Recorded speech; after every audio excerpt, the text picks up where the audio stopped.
Good evening and welcome to the programme. First tonight, the inquest into the Plymouth shootings has heard how gunman Jake Davison should have been considered high risk because of a history of violence, and that his application for a shotgun licence should have been reviewed by the head of the firearms department. The jury was also told police may have failed to follow the correct procedure for weapons licences for several years leading up to the incident.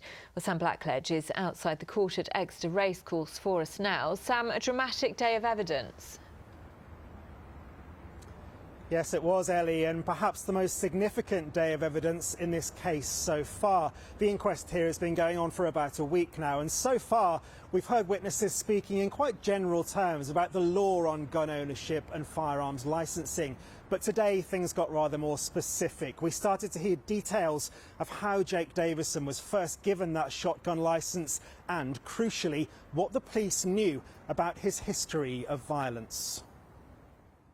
When Jake Davison left his home on the evening of August the 12th, 2021, the pump-action shotgun he was carrying was legally owned. He'd been given a certificate for the gun 4 years earlier by Devon and Cornwall Police. It was a decision which would have tragic consequences. Today, in an extraordinary passage of evidence, it was revealed for the first time that Davison had been involved in 2 incidents of violence as a child, one when he was aged 12 and another aged 13.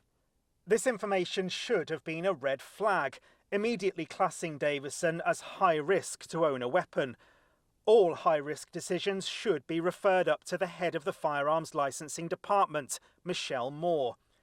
She gave evidence today and admitted the proper procedures had not been followed, not just in Davison's case, but potentially many others.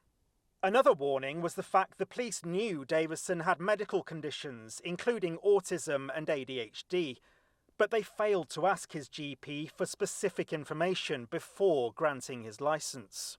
In 2020, Davison's weapon was confiscated after he assaulted 2 young children in a park near his home, slapping a girl and drawing blood from a boy. The following year, his gun and licence were returned to him. Again, this decision was not approved by the head of the department. Weeks later, Davison went on to carry out one of the worst mass shootings in UK history. We heard today that in the 18 months leading up to the shooting, police handed back 42 gun licences which had been taken away. In 20 of those cases, the proper guidance was not followed. It was put to Michelle Moore that the failure to refer high-risk decisions up to her had been happening for some time and was dangerous and unsafe. Mrs. Moore is no longer head of the firearms licensing department, but she is still involved in making high-risk decisions about who should or should not be allowed to own a gun.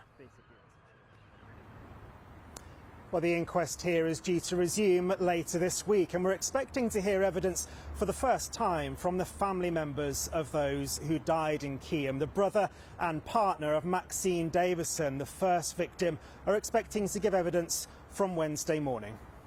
OK, Sam Blackledge in Exeter, thank you.